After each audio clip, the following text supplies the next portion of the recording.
Welcome to Replayable, where we go into depth on our favorite tabletop games that keep us coming back again and again. I'm the start player, Todd, and today I'm joined by Megan and Paul. For our 43rd episode, we'll be betting on the ponies in Ready, Set, Bet. This game was released in 2022 by Alderac Entertainment Group, otherwise known as AEG. It is designed by John D. Clare with artwork by Kirk W. Buckendorf and Athena Kegel. The horses are on the track. Are you two ready to place your bets? I brought my giant hat.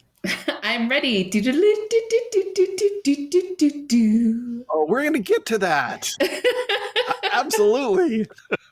So Ready, Set, Bet is a fast-paced board game where players act as spectators betting on horse races in real time. One person can take the role of the race announcer, rolling dice to move horses along a track. Meanwhile, other players place bets on which horses they think will win, place, or show using a shared betting board. Timing is critical as the best betting spots fill up quickly. After each race, payouts are made based on the results, and the game continues through 4 races. It's worth noting that there is also a helper app that's available so everyone can just play the game. How do you all feel about racing/betting games? Is this your style of game, or what are your thoughts, Megan? I think you know. I do not like racing games at all. I hate them. They're horrible. I play them to be a good member of a game group. And that means sometimes playing things that aren't really your flavor. But no, I normally don't care for them. And I don't know that I've played many other betting games. So I don't know that I could speak to that. But racing as a theme is not my thing. But I do really like this game.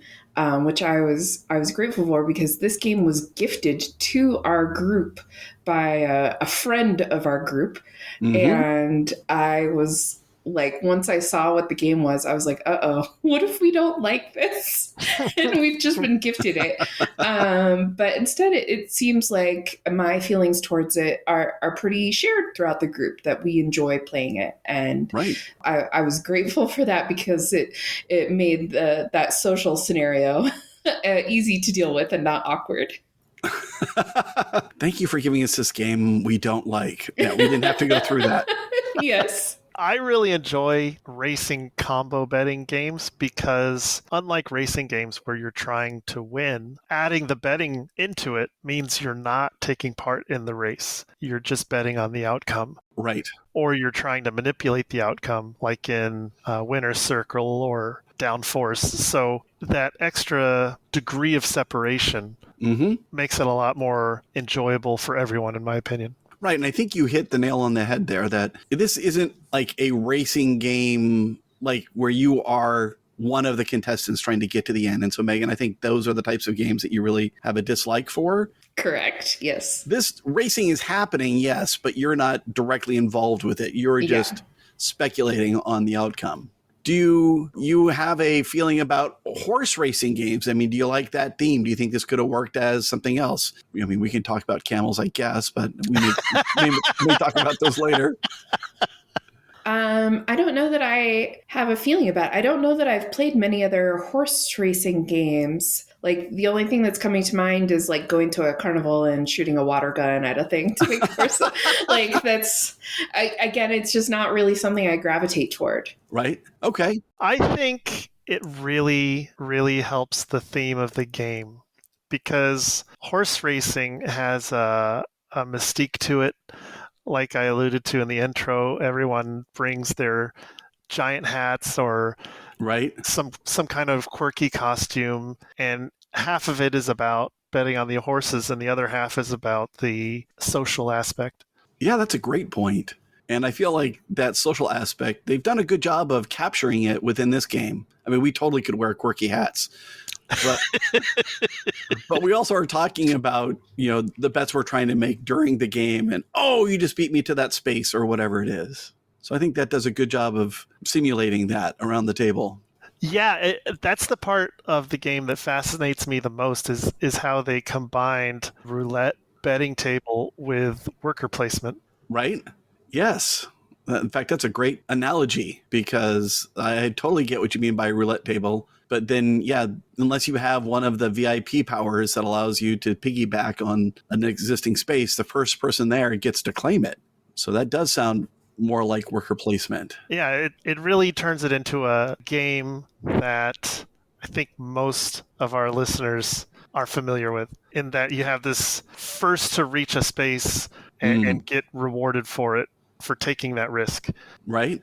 And then as things become more certain, right, as let's say the 9 horse gets close to the red line, or is even the first horse over the red line, now you're like, oh, this horse is going to finish well. I got to make sure I got a bet on it. But everyone else is now thinking the same thing. And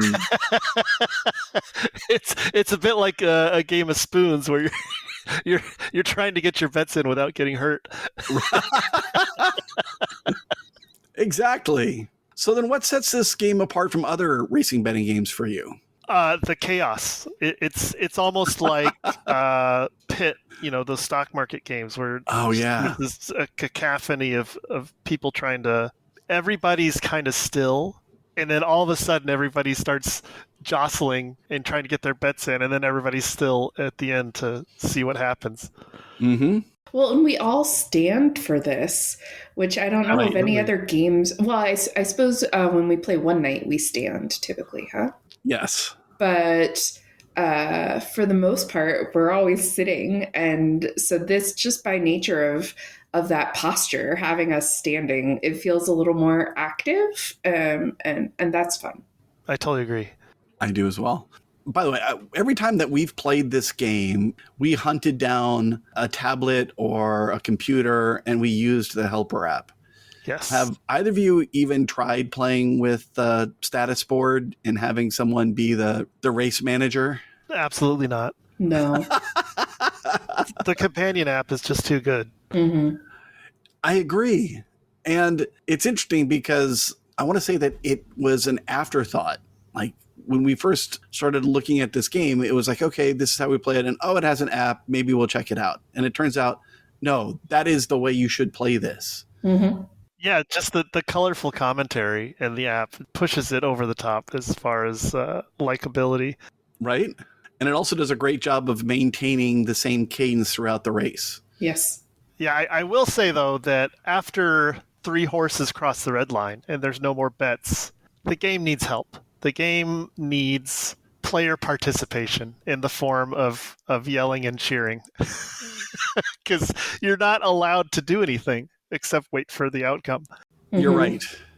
But our group does not shy away from hamming it up in that instance. Yes.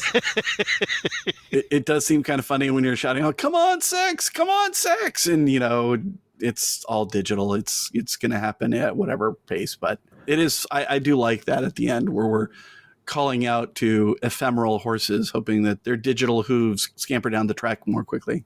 It's even better when the app designates a special name for a horse based on how it's doing in the race.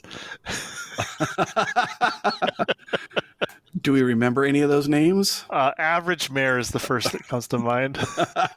just holding steady with a middle position the whole race. All right. You know what would be fun is I know that the voice is all pre-recorded, but in this day of AI voices, it would be fun if in the app you could assign like horse names and have it, like, oh, here comes Seabiscuit versus Secretariat versus Seattle Slew, Yes, that would be delightful. That would be a great upgrade. All right. So let's talk about all the different bets there are in the game. Paul, when you mentioned the roulette board, I was thinking about the win place show, and there are different levels of them. Mm-hmm. Pay off more. Some of them have more risk on the back end if you're late to, say, the win column for horse number 5. Like you might have to pay 3 tokens if that doesn't, or 3 monies.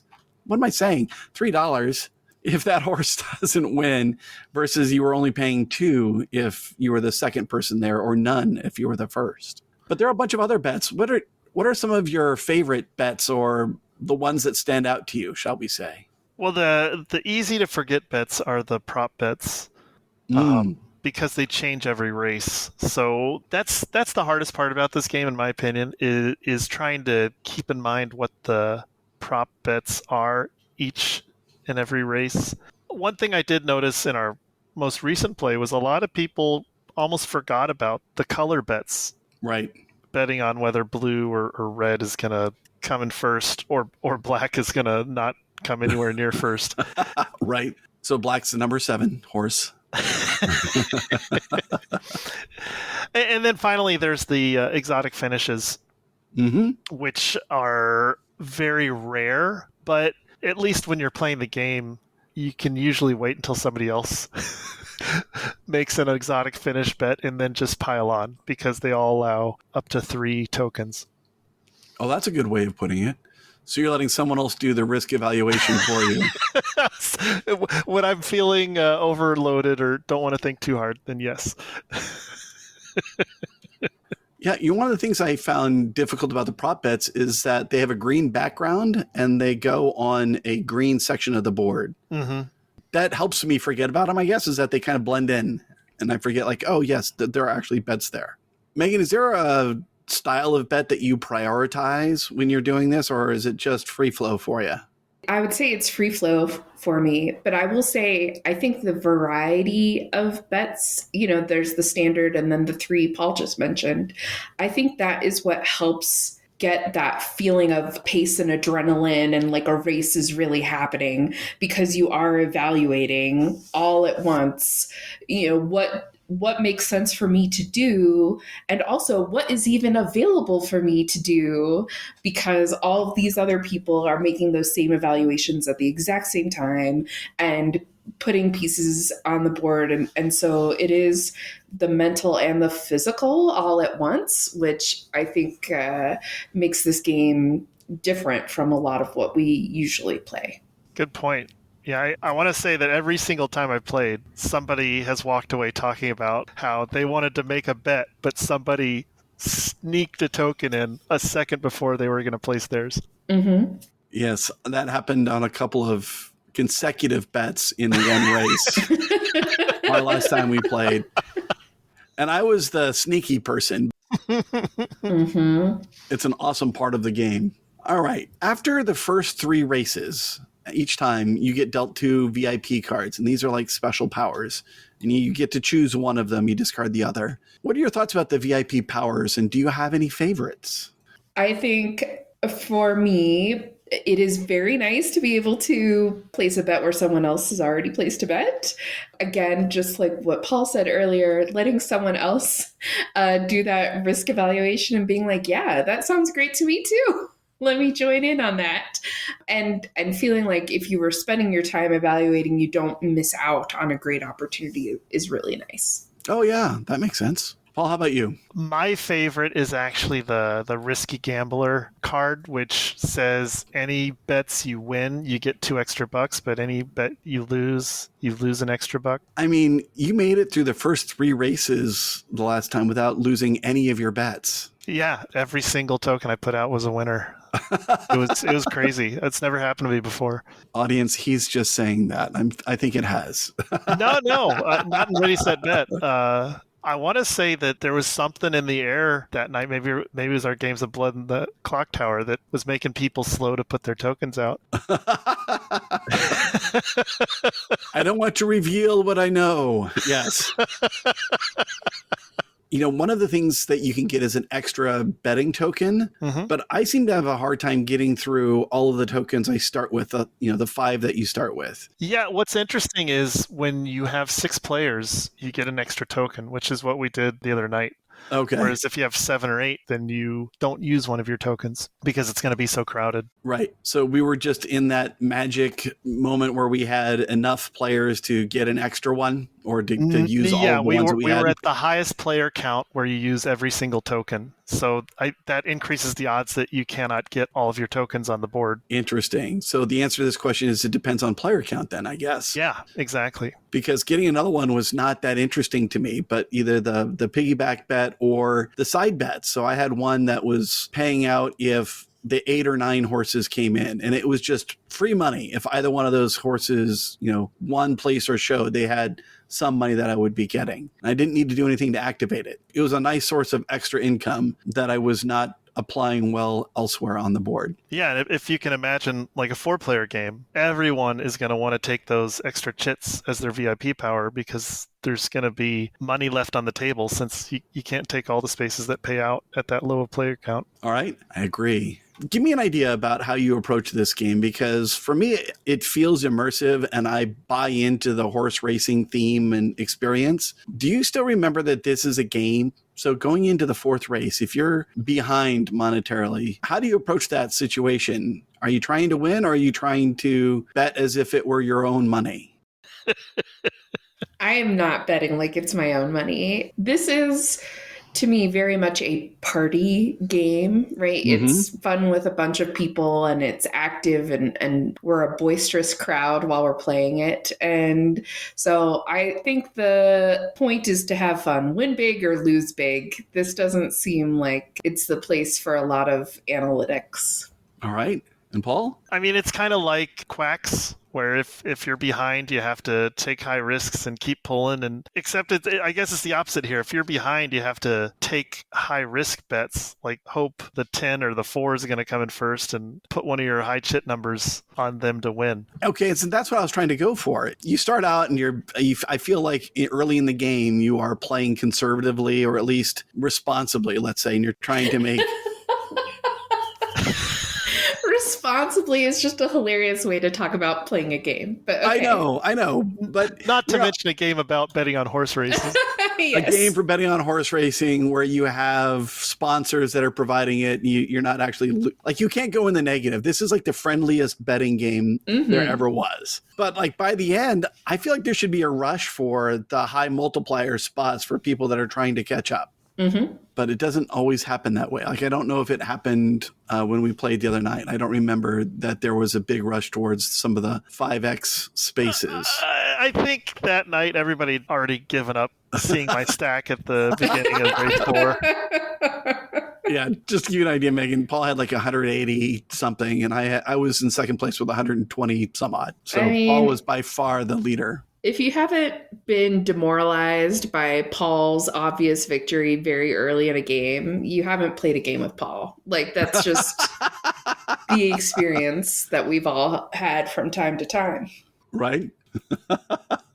All right. Any other items that you want to add? Well, I still remember the come from behind when the first time we played from our gift giver. She had taken some VIP cards that multiplied her winnings if one of the blue horses came in first. And she used that to not just overtake the leader, but overtake the leader by a huge margin in the final race. I thought it was awesome. Well, and I'm not even aware that combination exists even now. So well done her for knowing that was something she could exploit.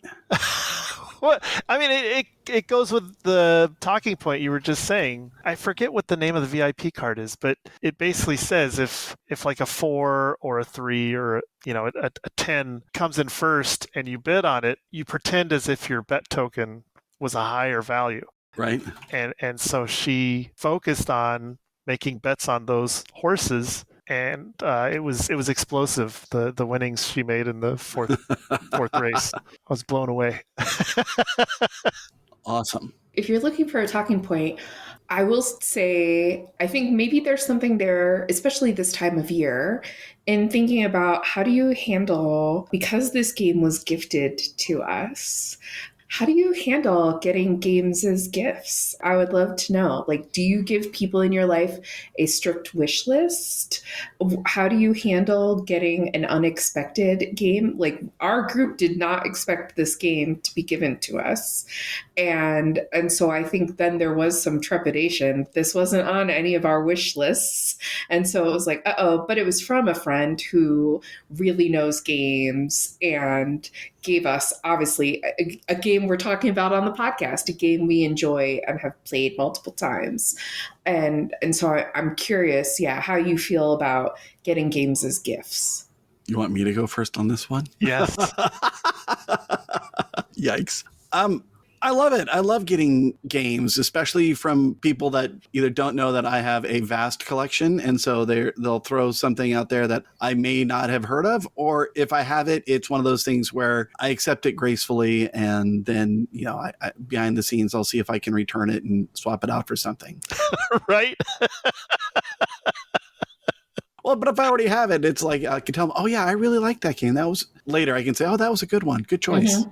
Yeah, I always love receiving board games. It's just that sometimes when I receive them from people who don't play board games, I have to do a great job acting because if somebody gives me Monopoly, I have to wear a smile and then think of an excuse when I don't have that copy a year later. Right. Yeah, I read something, I don't know, maybe the week before Christmas that I thought was really interesting that basically said, if someone is really into something, whatever it is, like if you know that they love mystery novels or whatever it is, or they love hot sauces, you shouldn't try to buy them a hot sauce or a mystery novel because they know what they like. Like they probably have already tried that hot sauce or have read that novel, or they know they wouldn't like it. And so they said, instead get them something to support that hobby, but that's not directly related to that thing, or just go for something else. Give them the best of something you love and open them up to that, whatever. Anyway, I thought that was interesting, and I've been noodling that around in my head ever since. I'm not sure if I agree about that. Ooh, I love that. But yeah, I've just been thinking about it because I love when people give me games, but typically I love when they give me games off the list I've given them. Yes, like the two of you. I've had some experiences where people have given me games, and I really appreciate that they have listened to me, that they know I like games and that they tried to do something on their own. But sometimes it's just things that are not in my wheelhouse. And so those do get returned or donated or whatever. And thankfully, no one has put me on the spot about that. But yeah, it's been something I've been thinking about. Well, since you brought up this topic, Megan, first go ahead, Todd. I don't know if you have something you want I just have some anecdotes I'm going to throw out there, but go ahead.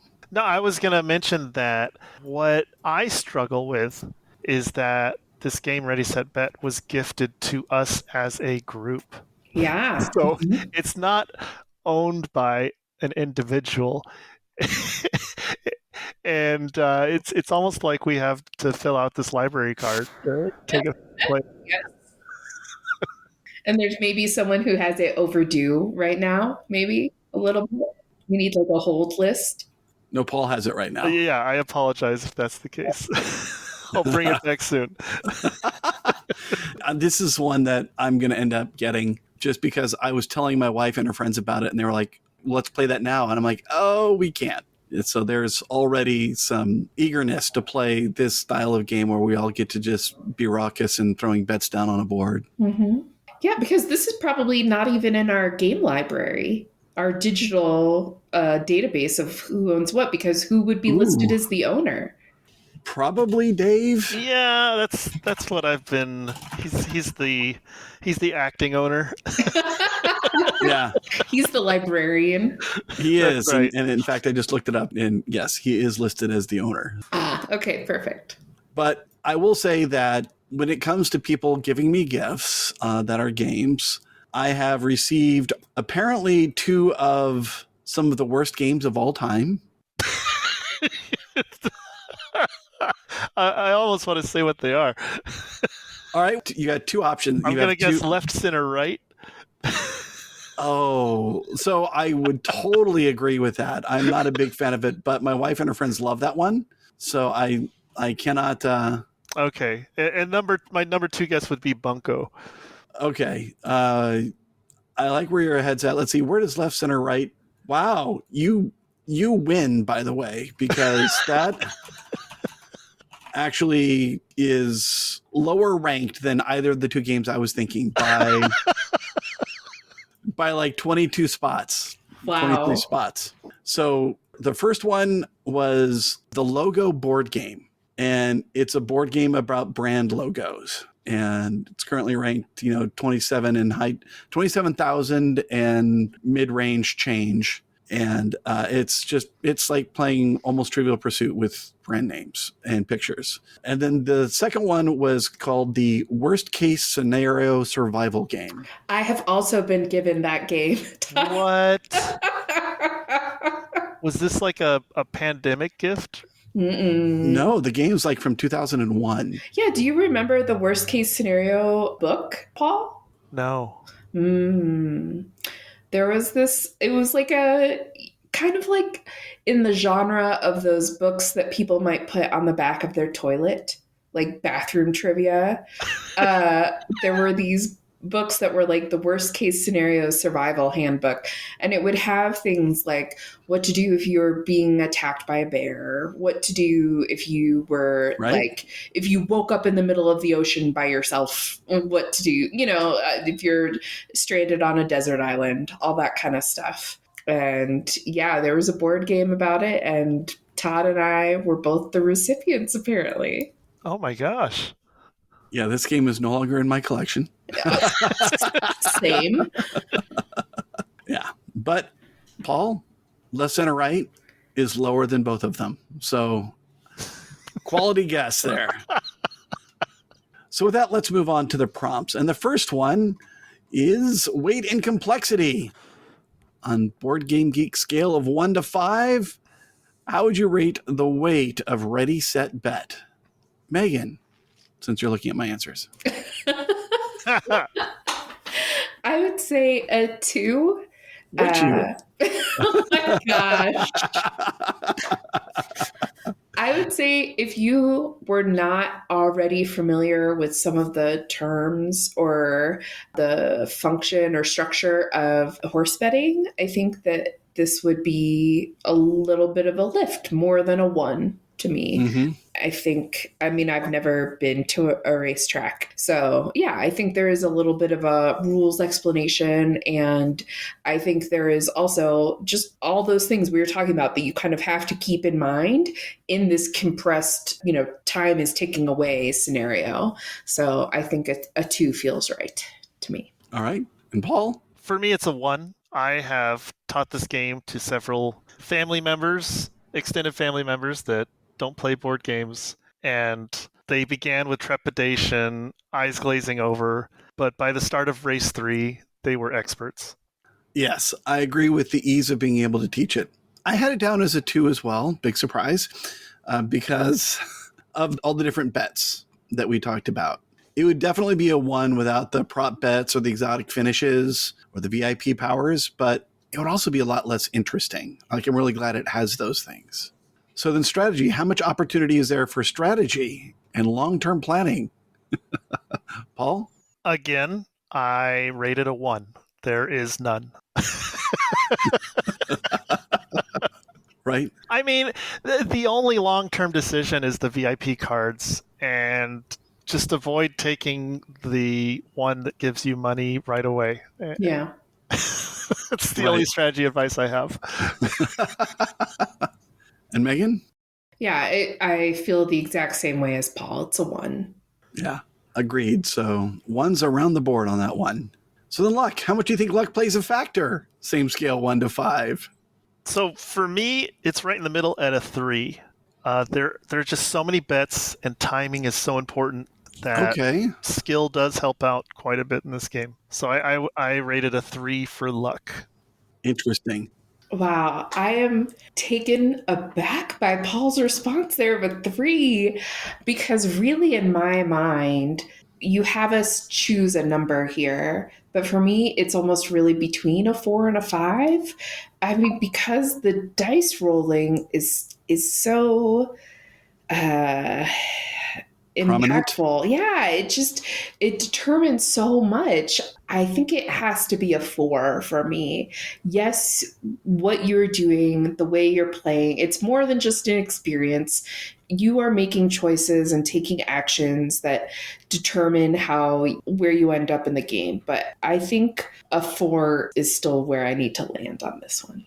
Yeah, and I agree with you on that one. I do think that overall, the bell curve of rolling 2 dice is a big contributor to what the outcomes are going to be, and yet there are still those races where like 6, 7, 8 stop up short, and then the 10 races past and wins, which is outstanding. But it's also a fair amount of luck to it. So I agree. I think 4 feels right. It's not a 5. It's not left, center, right. It's not pure just all random. I do want to point out, and you guys have already made fun of me for this, but I have won half the games I've played of this Ready, Set, Bet. And this is a 6-player game commonly, so there's a lot more going on than just dice rolling. I would like to point out I have also won half the games I've played of this. There you go. See, it's not all luck, Megan. I've only played twice. No. That part's going to get edited out. I was afraid that was going to be the answer. I've won half. I've played 1 time. No. All right, theme. How much do you think the theme has been integrated with the game? I'll just say for me, this was an easy one. I thought it was a 5. Any other opinions? I think this is a clear 5. I can't imagine. I think because, as we've talked about, the app has been such a fun part of playing this game for us, and the commentary that we get with the app is so fun and is so horse racing specific. Right. And I just can't imagine this with another theme. And I think the mechanics, the betting all makes perfect sense with this. Yeah, just super fun and thematic. And I honestly can imagine me making us dress up for this and us having fun with that. I rate the theme at a 4. However, I do think player involvement and interaction can increase that number. Okay, so what would make it themier for you? What would make it be a 5? What's it lacking? I can't say it's lacking anything. I really love the design, but for a horse race, the betting is primarily done on a roulette table bet grid, and it also has the worker placement rules, so that to me detracts from the theme, but I wouldn't have the game any other way. Okay, so then what's your favorite player count? The game plays from 2 to 9, and Paul, you mentioned earlier, or you mentioned before we started recording, that 9 players assumes one person is operating the status board. So yeah, there's only 8 colors of tokens. Yeah, there are 8 people who can be betting. So what's your favorite player count? My favorite is 6 players, because that is the highest player count where the players use all the tokens that they have. Yeah, I'll go ahead and piggyback on that one. We played it at 6 the other night, and it was amazing. It was a great experience. So that's my fave. Yeah, I think 6 works. I also think more than that, I suppose this depends on your table, whatever. It starts getting a little crowded, and it starts maybe getting a little more unintentionally physical, which I don't think is what we're looking for. And I think the luck factor goes up as well when you have more players. Yeah. Oh, interesting. Okay. So then least favorite player count. Do you have thoughts on that? Yeah, I think if you have 4 or less players, the board is wide open, and it can almost become a heads down game. So I don't prefer to play it at that point, or I prefer not to play it at that point. Okay. So even at 4 players? Yeah. Would it change if you shut down a column? Oh, yeah, like no third place finish bets. That might be a good house rule for 4 players. Right. Or at least third row in the win column. Third column in the win row. There we go. Okay. I had 2. I can't imagine what playing this at 2 would even be like. I wouldn't want to try. There are other games I'd rather play at that point. Yeah, same. I mean, this is a party game. It's a party game. And so something with those small player counts, no, that's just a bad party. Right? And so, Paul, did you grab the stats from our game the other night? So when it comes to playing time, the box says that this was takes a super short game we had the other night. It was surprisingly short. But of all the games I've played, the average is 42 minutes, and that's across a wide range of player counts. It seems like player count has no effect on the game because you're using the companion app, and it always takes as long as it takes. So you say that was a super short game that we had. What did we clock in at? Let me get it for you. That game the other night took 32 minutes, and it was a 6-player game. Right. Wow, that's great. So I was going off of what I thought I remembered, and I said, it could be quicker. It was probably in the 30 to 35 minute range. So it sounds like, that we split the uprights on that one. So if we're all moving purposefully in between the races and we're just getting to the next race, this can be an even faster game, which is awesome. Yeah, it really comes down to the dice rolls. I think the other night, most of the horses, like half the horses, stayed in the first 4 or 5 squares. Those numbers just weren't getting rolled. Interesting. And so those races were extremely short. Right. But we also had a couple of by the nose finishes. So there were... We did. Yeah. The horses that were out in front were grouped together. And then you're right, we had a bunch of laggards. Interesting. I didn't think about the dice rolls affecting the playing time. All right. We're going to skip over Edition unless either one of you have ever seen the high roller version. Have not. I have not either. And there aren't any expansions. So that takes us down to most recognizable comparison, the highest ranking game that reminds you the most of Ready, Set, Bet. Megan, what did you have? Okay, so I'm going with the most recognizable comparison. It is, in fact, an incredibly low-ranking game. Okay. And I went with War.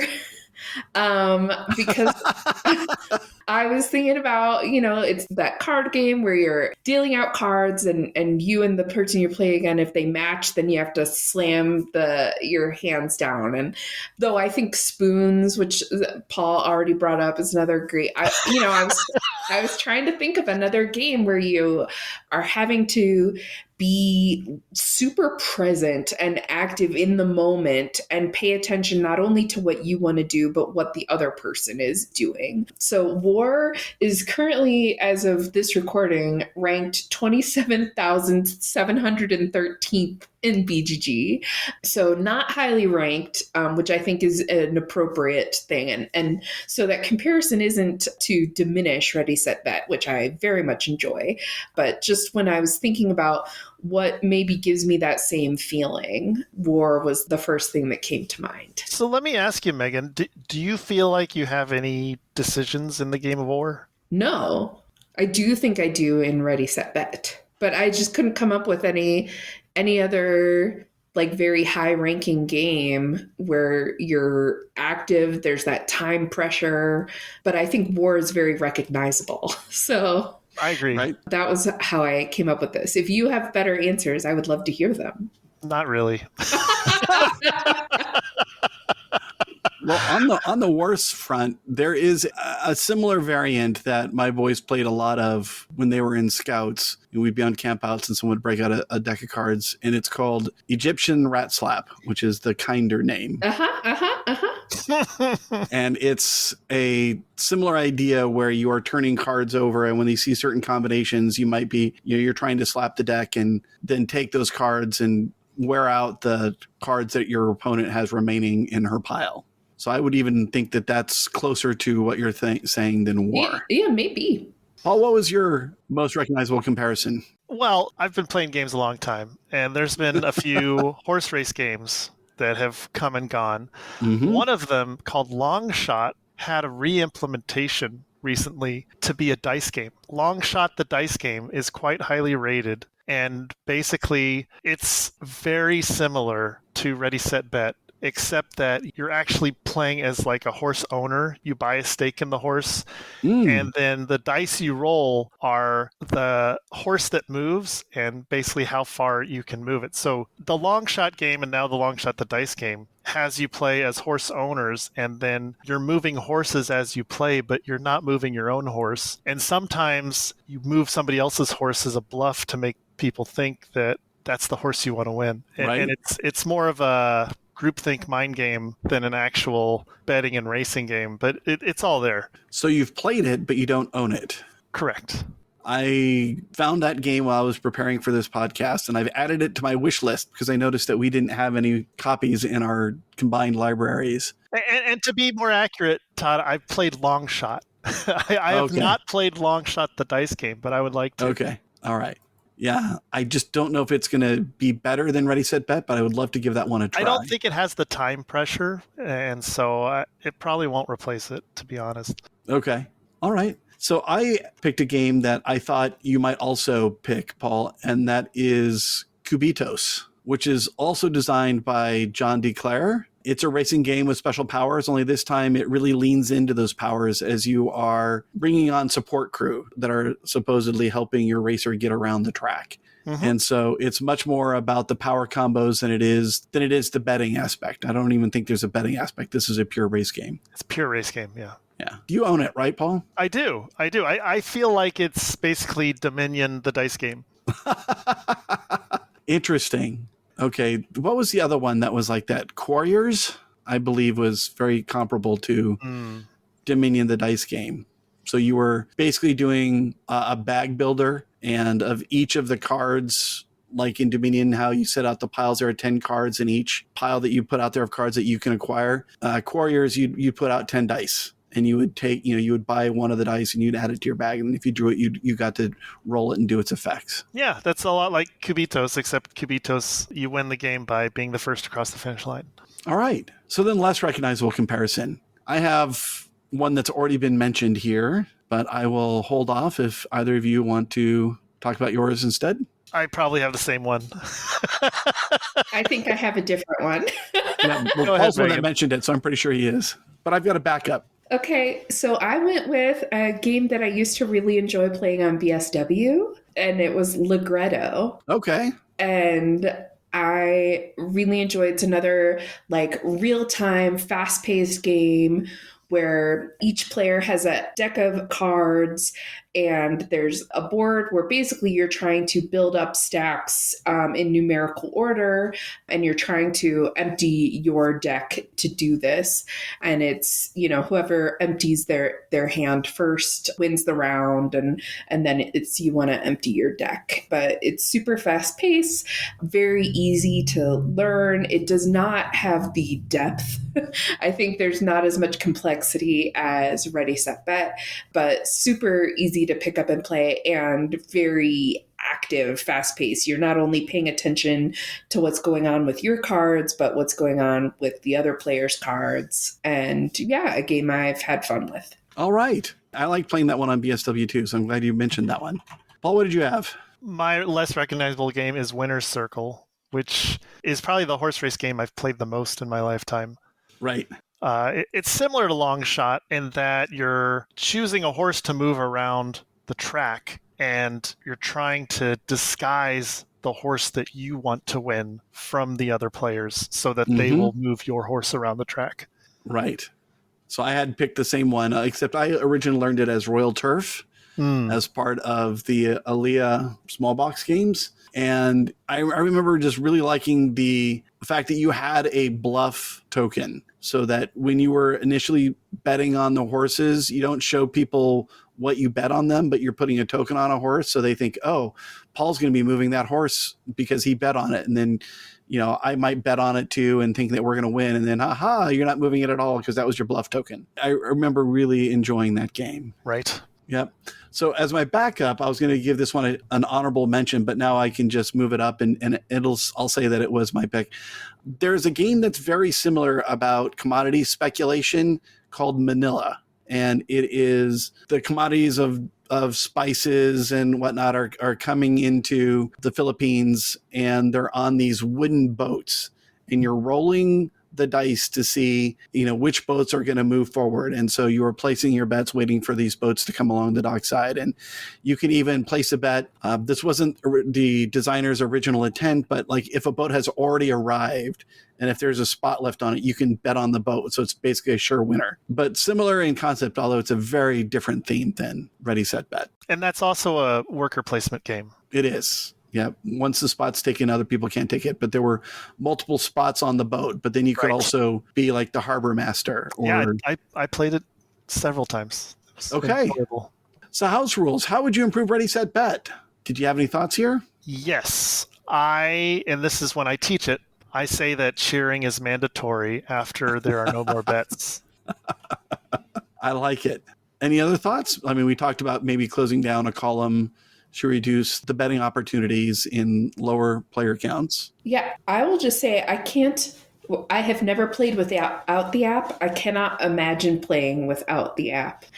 I think unless there's someone out there who's like a ready, set, bet announcer for hire, Right? who will do all the fun patter and everything, Right? I think your experience is going to be lesser playing without the app. And also, I will say for people listening to this, I think the phone screen's going to be a little too small. There's a reason we try to True. put it on an iPad or a laptop or something. So Yeah, that's something true. to keep in mind. The app also has ambient sounds, which I think add to the theme. It's really great. By the way, if Trevor Denman ever happens to listen to this podcast, let us know. We'd love to have you come announce a game of Ready, Set, Bet for us. He was he's the announcer that used to announce at Del Mar. So I thought for House Rules, the bets are fairly homogenous as far as the types of bonuses they added. It would be interesting if there was a way to escalate stage the deck so that bets with higher yields come out towards the end of the game when you need to have long shots come in. That might be an interesting way to approach it.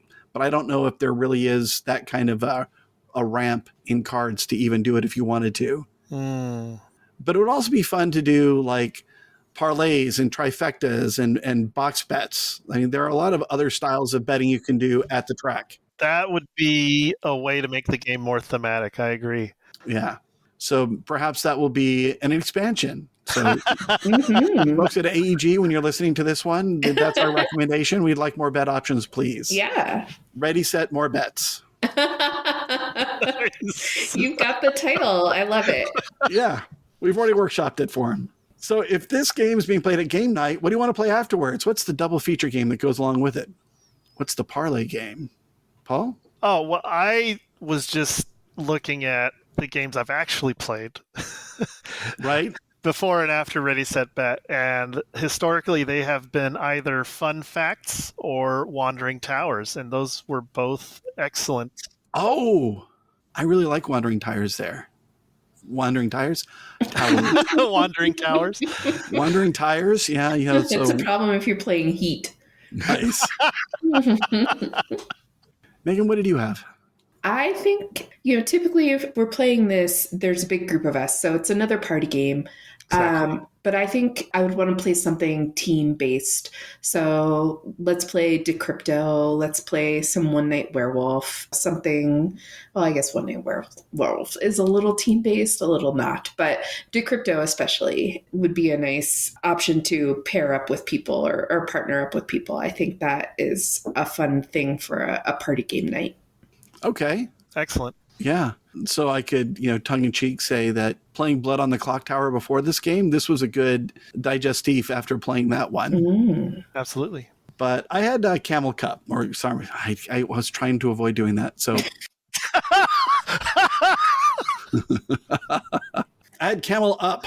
There we go. It has that similar bet early and hope you get it right mechanism. Unique among any racing games I've ever seen, where if your camel gets into the stack and someone moves the camel that's underneath it, then you get to go along for it. It was always interesting. This game enjoyed a lot of play early on with my family because they really liked the pyramid method of determining which die was going to come out next. So it was more of a gimmick, but the game behind it was decent. And I would play that one again.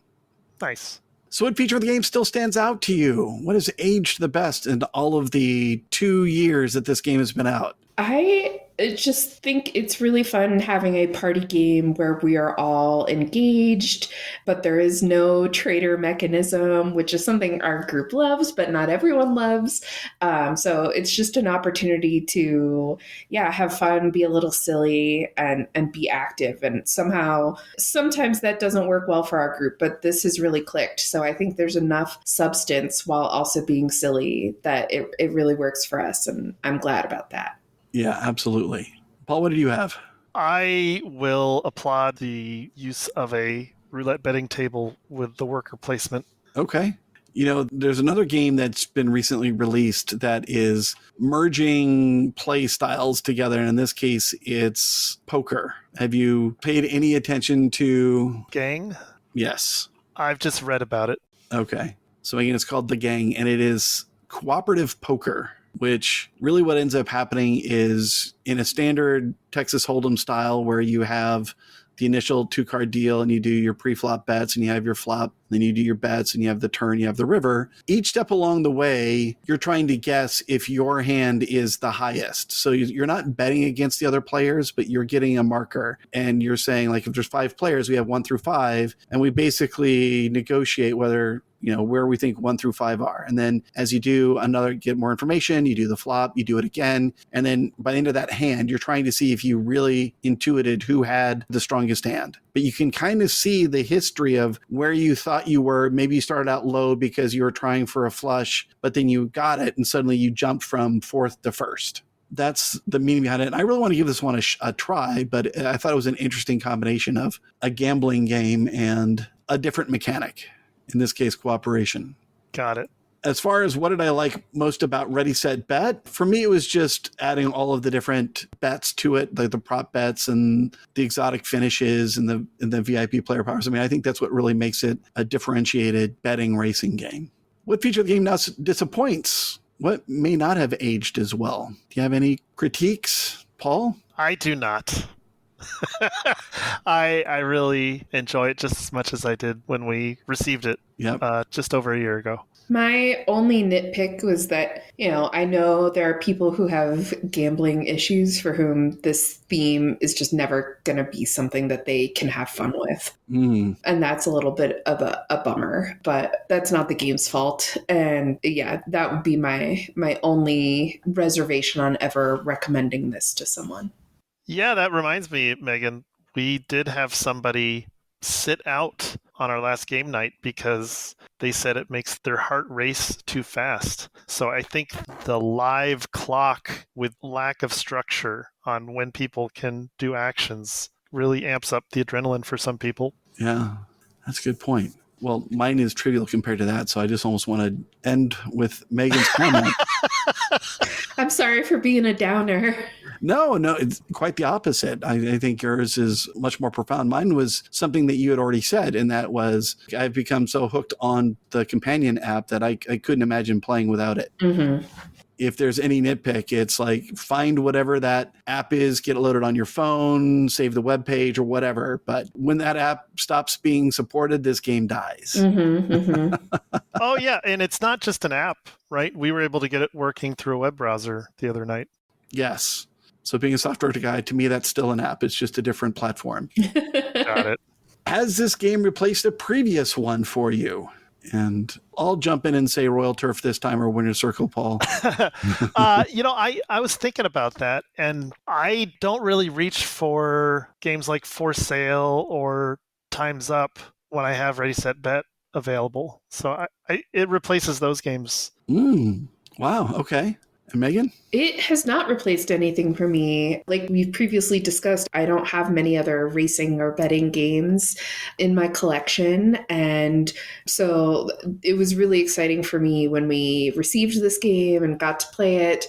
I've really had a lot of fun with it. And I'm excited to have a new kind of game that I enjoy playing. Awesome. So has this game since been replaced? And if so, by what? That's a no for me. That's a no for Paul. Megan, you prefer playing Heat? Pedal to the metal?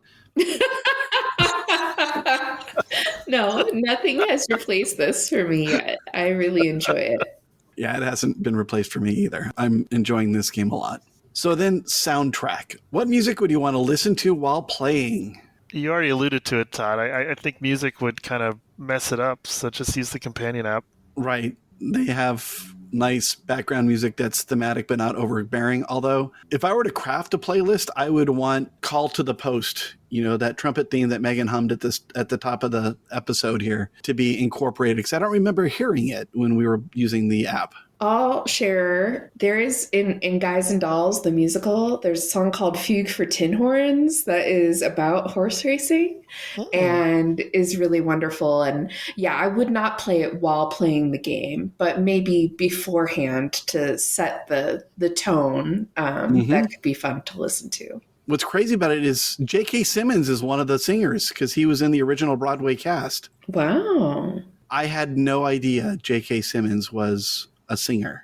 He's is he the guy that was Santa Claus in Red One? Yeah, and he was the band director in Whiplash. Right. And the news owner in Spider-Man. Yep. Yeah. So that guy, if you listen to the 1992 Broadway original cast recording, you'll hear him singing, and he does a really good job.